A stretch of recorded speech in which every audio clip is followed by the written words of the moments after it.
द्यूतम पानम, तीसरा शब्द है स्त्रीय। जो पराई स्त्री को गलत नजर से देखेगा वहां कलयुग रहेगा। द्यूतम पानम स्त्रीय सूना, यत्रा धर्म चतुर्विदा, ना धर्म नहीं है वहां तू रहेगा। ओहो, और सजनों फिर मुंह से निकल गया कि तू सोने में रहेगा। ले कलयुग बोलो ठीक है महाराज सोनो दे दो, बहुत बढ़िया है वो काम हमारो। तो सोने में बास कर गया और वो सोना, एक महात्मा बोले इसका मतलब हर सोने में कलयुग है तो सोना तो पहनना ही नहीं चाहिए, फिर तो सब सोना पहनते हैं, हम भी पहने तुम भी पहने, सब पहने सोना, सोना क्यों पहनते हैं? और गीता में भगवान कहते धातु नाम अस्मि कांचनम, धातुओं के अंदर मैं सोने में रहता हूं, धातुओं में मैं सोना हूं। और वेद कहता है हिरण्यगर्भः संवृत्ताग्रे भूतस्य जातः पतरे कासीत् सदाधार पृथ्वीं द्याम तेमाम कस्मै देवा हविका विदेवम। भगवान हिरण्यगर्भ माने सोने के गर्भ में है, फिर क्यों? तो कहा वो सोना जिसमें जो एक नंबर की कमाई से बनता है उसमें भगवान रहते हैं, और वो सोना जो 2 नंबर की कमाई से बनता है छीन झपट के उसमें कलयुग रहता है। और परीक्षित के मुकुट में जो सोना था वो 2 नंबर का था, भीम का सोना था। भीम ने छीना था किससे? जरासंध से। जरासंध 2 नंबरी, और 2 नंबरी का सोना बहन भाइयों 2 नंबरी सर में कलयुग बैठ गया। समीक नाम के महात्मा के गले में मरा हुआ सर्प डाला, उनके बेटा सरंगी ने श्राप दे डाला, और भाई बहन श्राप दे दिया। उसके बाद में महाराज परीक्षित को खबर पड़ी, गौरमुख नाम का शिष्य जाकर बताता है, परीक्षित की आंखों में आंसू आ गए, खुश हो गए परीक्षित, खुशी के आंसू। बच्चों को बुलाया बिठाया, बेटा जन्मे जैसे कहा कि अब तुम राज्य संभालो। पत्नी से कहा सुने मेरे से बड़ा भाग्यशाली और कौन होगा? क्यों? देवी मैंने अपनी जिंदगी में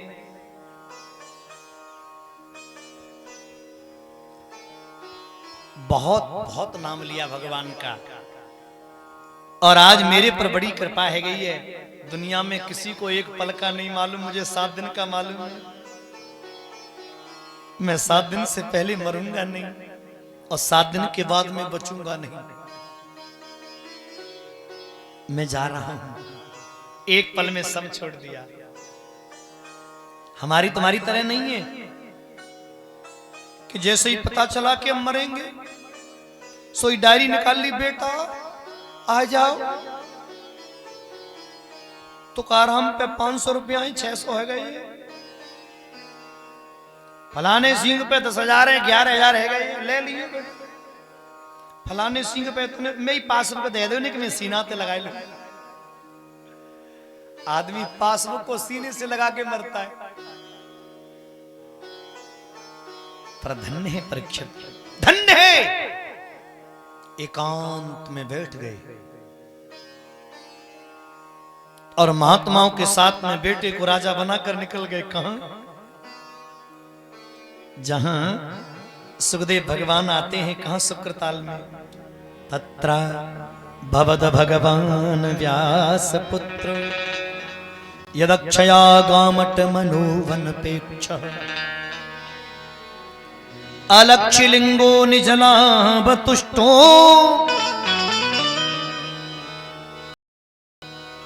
व्रतस्य बालैर्बधूत भेषः।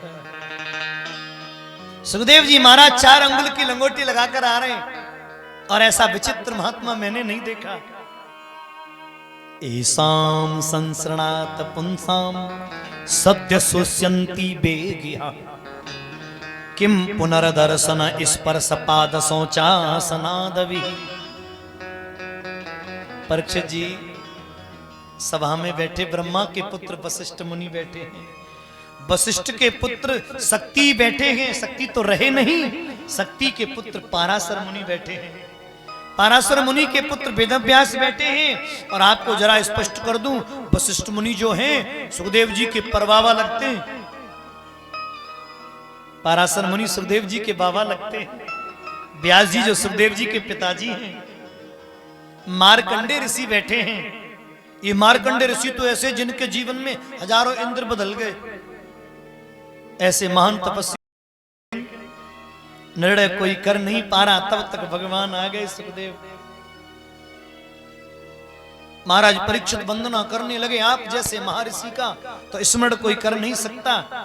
संतों ने सारा किया, ज्यादा प्रशंसा मत करो, नहीं बाबा भाग जाएगा। तब महाराज परीक्षित ने अपने प्रश्न पूछे। पहला प्रश्न, अतः प्रक्षामि संसिद्धिम योगी नाम परमं गुरुम पुरुषस्य यत कार्यम म्रियमाणस्य सर्वथा। जल्दी मरने वाले को क्या करना चाहिए, पहला प्रश्न है मेरा। और दूसरा प्रश्न प्रभु इतना है कि भगवान जल्दी किसको मिलते हैं। तीसरा प्रश्न, सृष्टि की रचना कैसे हुई। आज मैं तुम्हें तीनों प्रश्नों के उत्तर बताऊंगा, मन से बैठे रहना। महाराज परीक्षित बोले, सुखदेव जी बताओ ना। तो सुखदेव जी बोले, राजन अब मैं तुम्हें सुनाता हूं, सामने बैठो। जिसको अपनी मौत का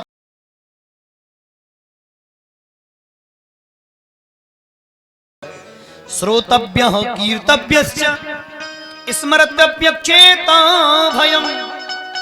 जल्दी मरने वाले को तो परीक्षित एक ही काम करना चाहिए, श्वास श्वास पर ओम रट व्यथा श्वास न खो, ना जाने जा सांस को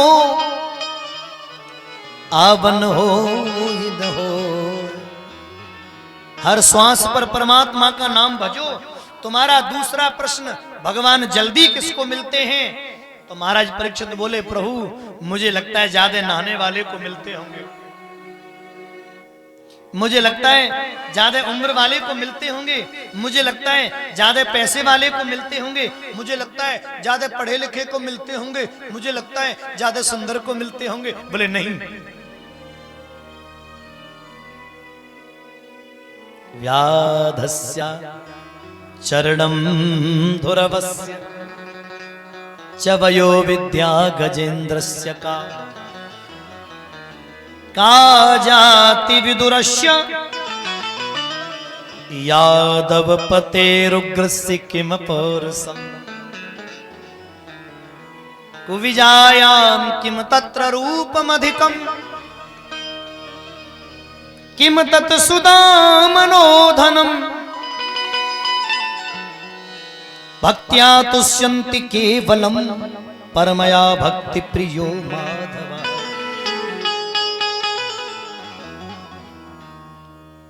एक बात बोलूं मैं आपसे, भगवान अगर नहाने वाले को मिलते तो भीलों को नहीं मिलते, भगवान लंबी उम्र वाले को मिलते तो ध्रुव को नहीं मिलते, भगवान पढ़े लिखे को मिलते तो गजेंद्र को नहीं मिलते, भगवान ऊंची जात वाले को मिलते तो विदुर जी दासी के पुत्र उन्हें नहीं मिलते, भगवान ज्यादा सुंदर, भगवान ज्यादा धनवान को मिलते तो सुदामा को नहीं मिलते, भगवान तो जिसका हृदय साफ है उसे मिलते हैं। महाराज परीक्षित बोले, प्रभु रुको रुको रुको रुको रुको, अभी आपने क्या कहा, विदुर जी को मिलते। अरे ये विदुर जी तो मेरे परिवार के हैं। बोले हाँ हैं। ए सुनो ना, आप ना मुझे विदुर जी की कथा सुनाओ ना, मेरा मन कर रहा है। विदुर जी को भगवान कैसे मिले, ये मेरे परिवार की कथा है ना। हाँ भगवान सुखदेव जी बोले है, तो सुनाओ ना। तो सुखदेव, मैं तुम्हें थोड़े समय में इस कथा को सुनाता हूं। भगवान विदुर जी को क्यों मिले, बोले क्यों, दूसरे प्रश्न का उत्तर दे रहे हैं। भगवान एक बार शांति दूत बनकर गए थे युद्ध विराम के लिए। दुर्योधन ने फूलों से सजाव शोभा करी, लाखों लोग आए और उसी भीड़ में विदुर विदुरानी दूर खड़े थे, भगवान को निहार रहे थे। भगवान ने उन्हें देखा, काकी जाओ घर साफ करो, आज शाम का भोजन तुम्हारे घर पे। और काकी तो घर चली गई, काका बाजार से मिठाई लेने चले गए और भगवान दुर्योधन के घर चले गए। सुखदेव जी बोले, राजन सुनो, भगवान ने दुर्योधन से कहा कि मैंने तुम्हें दुर्योधन नहीं कहा, स्योधन कहा है। पांडव तुम्हारे काका के बेटे। बोले हैं, इनको आधा राज्य दे दो। नहीं दूंगा, 5 गांव दे दो। तो दुर्योधन ने तड़क कर कहा, सुनिए केशव, सूक्ष्य गिरे नैव दास्यामि बिना युद्धेन केशव। बिना सुई की नोक पर भी बिना युद्ध के नहीं दूंगा। भगवान से झड़प हो गई, भगवान ने विराट रूप दिखाया और भगवान वहां से विदुरानी के घर चले। राजन गए थे दुर्योधन के घर, लेकिन दुर्योधन को नहीं मिल पाए, भगवान विदुरानी को मिले। इसलिए का जाति विदुरस्य यादव पते रुग्रस्य किम पौरुषम। बोले विदुरानी को कैसे मिले? बोले तो सुनो, भगवान सीधे विदुरानी के घर गए और विदुरानी भगवान का इंतजार कर रही थी। सवेरे ते शाम हो गई, नहीं आए। सुखदेव जी बोले राजन मैया रो रही थी और 10-20 माताएं मोहल्ला की इकट्ठी कर ली, लाला आ रहे और वो माताएं हंसी उड़ा रही हैं। तब विदुरानी चिढ़ गई और गर्दन में ढोलक डाल के बोली, अरे मैंने मोहन को बुलाया है, वो आता होगा, तुम भी आना, तुम भी आना मेरे घर आज तमाशा होगा, तुम भी आना।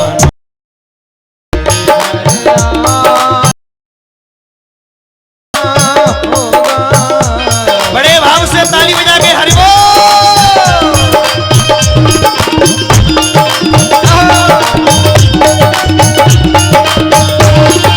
एक मिनट, विदुरानी सवेरे से इंतजार कर रही थी आएंगे, तो भैया भगकी वारे हो, तुम्हें बुलाने का ना बुलाने। अच्छा ये बताओ, भगवान को कितना बुलाना चाहते, कितने लोग? चाय नहीं पिएंगे चिंता मत करो, ना पिएंगे चाय। कुछ लोग तो आवे नीचे हाथ करें, हम ना बुलाएंगे, नीचे कर ले। अगर बुलाना चाहते हो तो जोर से बोलना, मैं बोलूं सोई बोलना, ठीक है? जोर दें और आवाज आनी चाहिए, वो आता होगा। इधर से आवाज नहीं आ रही, स्पीकर के तार देखो, चेक करो, जोर दे बोलियो, वो आता होगा, वो आता होगा, वो आता होगा, वो आता होगा। अरे मैंने मोहन को बुलाया है, वो आता होगा। अरे मैंने मोहन को बुलाया है, वो आता। आइए और कि तुम भी आना, तुम भी आना मेरे घर आज तमाशा होगा, तुम भी आना तमाशा। एक मिनट, बेस ज्यादा है, ढोलक का नहीं, बेस कम। और बेटा ताली रखो भाव से, और सुनो, तुम्हें ताली कैसे बजानी है? मीरा की तरह, न्यों नहीं। भक्त मीरा भगवान के लिए। और देखो मेरी आंखें बंद रहती, इसका मतलब ये मत समझो मैं देख नहीं पाऊंगा। जिसने नहीं उठाए समझ लेना भगवान कहेंगे जाए हाथ देवे को का मतलब है ना, कि जी दक्षिणा लेवे को उठाए रहे, दान लेवे को या पैसा लेवे को। भगवान के लिए सरेंडर, दोनों हाथ ऐसे मीरा की तरह, एक एक 2 3 4।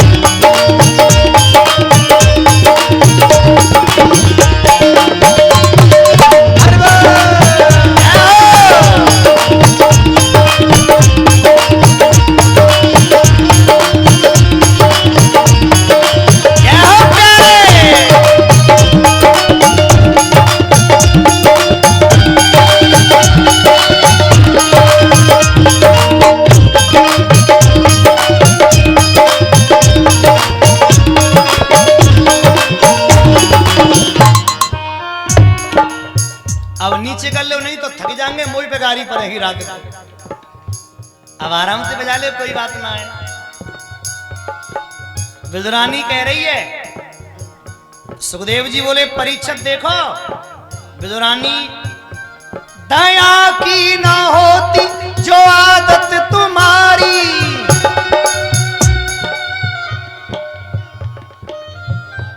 तो सूनी ही रहती अदालत तुम्हारी, तो सूनी ही रहती अदालत तुम्हारी। वो काय के लिए बैठा है? भाव से मेरे साथ, गरीबों के दिल में दया तुम न पाते, दया तुम न पाते, दया तुम न पाते। तो किस दिल में होती इबादत तुम्हारी, तो किस दिल में होती इबादत तुम्हारी। तो और प्यारे, गरीबों की दुनिया है आबाद तुमसे, गरीबों की दुनिया है आबाद तुमसे। गरीबों से है बादशाहत तुम्हारी, गरीबों से है बादशाहत तुम्हारी। फोकस गायकी पे। ना हम होते मुलजिम, ना तुम होते हाकिम, न तुम होते हाकिम, न तुम होते हाकिम। तो किस दिल में होती इबादत तुम्हारी, किस दिल में होती इबादत तुम्हारी। और इसीलिए आशा रख पगली आएगा, एक बार फिर वो आता होगा। पीछे वाले तो सोच रहे हैं कि हम तो टापू पे हैं, कोई बात ना है, बीच में समुद्र है, आवाज तो पहुंचेगी ना है। अरे पहुंचेगी प्यारे, गाओ तो सही। वो आता होगा, वो आता होगा, अरे मैंने मोहन को बुलाया है, वो आता होगा। क्योंकि तुम भी आना मेरे घर, आज तमाशा होगा, तुम भी आना।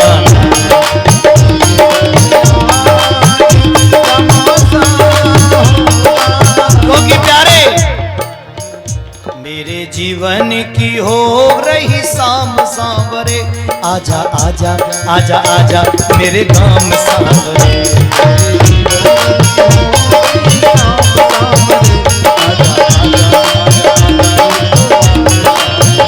मैंने तुमसे लगन लगाई रे हो,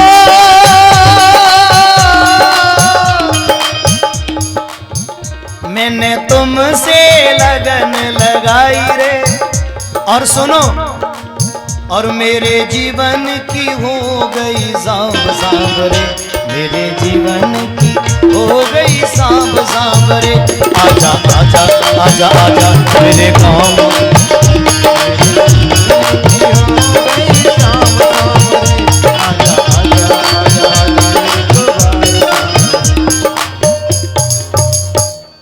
विदुरानी बोली और सजनों शाम है गई, कृष्ण नहीं आए, तो शर्म के मारे विदुरानी रूठ गई और कमरा में अंदर पहुंच गई, कक्ष में पहुंच गई। और विदुरानी ने अपने सर पे दरिया हटाकर स्नान करने चली है। अचानक मेरे गोविंद ने एक आवाज लगा दी, काकी काकी। काकी सजनों स्नान कर रही थी। काकी ने देखा है मेरा बच्चा आ गया, मेरा बेटा आ गया। और आज काकी सजनों दौड़ी है, भगवान को देखा, आंखों से आंसू निकल पड़े, करूं क्या। पीढ़ा को बिछाया, पीढ़िया जिसे कहते तुम्हारे यहाँ, वो डाल दी, उल्टी डाल दी, भगवान उल्टी पे ही बैठ गए। मैया बोली सीधी तो कर दूं, भगवान बोले पकड़वे कोई खम्भ मिल गए। काकी के घर में कुछ था नहीं, रो गई। काका भी नहीं आए। और गोविंद को मैं क्या खिला दूं? मेरे भगवान सब समझ गए। मेरे भगवान बोले काकी, अभी मैं रास्ते में आ रहा था तो केला का पेड़ मिला था मुझे, तेरा ही है। काकी बोली हाँ। ए काकी केला लाना लाना, काकी भूख लगी है। मेरी काकी बोली धन्य प्रभु, मेरे दिल की जान गए। केला तोड़ लाइए और धो करके मेरे गोविंद को खिला रही है। एक केला खिलाया, भगवान के मुंह में गया, छिलका केला गिर गया नीचे। 14-15 छिलके खाए गए भगवान। तब काकी ने पूछी कैसा भोजन बनोए? भगवान बोले काकी तुम्हारी कसम, ऐसा भोजन मैंने करो ना है कभी, इतना सुंदर भोजन। या तो मेरी मैया जसोदा ने करायो, आज तेने 24-25 छिलके खा गए। काका दौड़े दौड़े आए, अरे बावरी तेने कहा करो। भगवान के मुंह में काका ने केला दिया तो भगवान आंख बंद करके बोले काकी जावारे केला में तेने अपने हाथन ते पानी ना दो, स्वाद बदल गो, पहले अच्छा लग रहा। काका बोले धन्ने, छिलके खा रहे तो स्वाद आ रहा था और केला में स्वाद नहीं आ रहा। तो मेरे गोविंद बोले काका स्वाद